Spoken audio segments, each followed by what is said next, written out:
बिस्मिल्लाहिर्रहमानिर्रहीम अस्सलाम वालेकुम प्यारा दोस्तों, एक नई वीडियो सां गॾु मुंहिंजी ख़िदमत में हाज़िर आहियूं। प्यारा दोस्तों, अव्हांखे ख़बर आहे त किंग ऑफ सिंध मुमताज़ मौलाई जो सितारो हिन महिल उरूज ते आहे।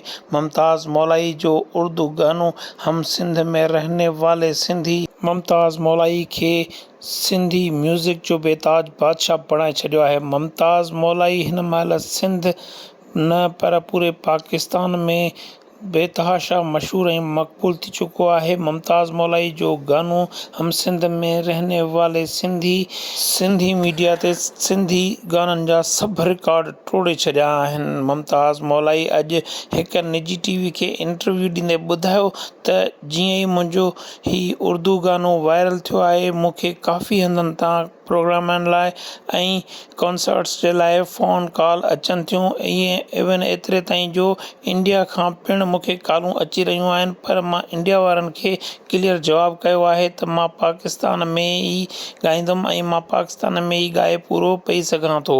मुमताज़ मौलाई वधीक ॿुधायो त पाकिस्तान जे मशहूरु फिल्म डायरेक्टर प्रोड्यूसर सैयद नूर पिणु मुमताज़ मौलाई खे कॉल करे हिकु फिल्म जे लाइ चयो आहे, जंहिं ते मुमताज़ मौलाई सोचण जो टाइम घुरी वरितो आहे। मुमताज़ मौलाई मज़ीद ॿुधायो त डायरेक्टर सैयद नूर मूंखे पंहिंजे फिल्म में समूरा गाना ॻाइण जी पेशकश कई आहे, जंहिंमें उर्दू डुएट सॉन्ग्स पिणु शामिल आहिनि ऐं हिकु ॿ सराइकी सॉन्ग्स आहिनि।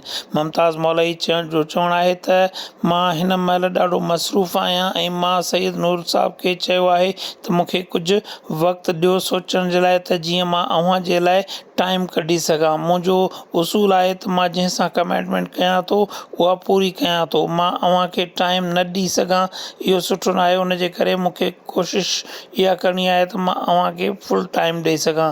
त प्यारा दोस्तो, मुमताज़ मौलाई खे हम सिंध में रहने वाले सिंधी गाने बुलंदियुनि ते पहुचाए छॾियो आहे। मुमताज़ मौलाई हिन महिल सिंध जो मशहूरु ऐं मसरूफ़ तरीन सिंगर थी चुको आहे। मुमताज़ मौलाई खे अहिड़ियूं पेशकश अचणु यकीनन क़ाबिल फ़ख्रु आहिनि। त प्यारा दोस्तो, अव्हांखे मुमताज़ मौलाई जो इहो गानो कीअं लॻंदो आहे?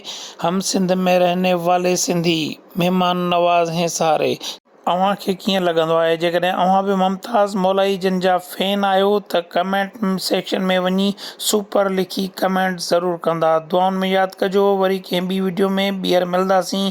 अल्लाह हाफ़िज़। सिंध सलामत, साथ सलामत।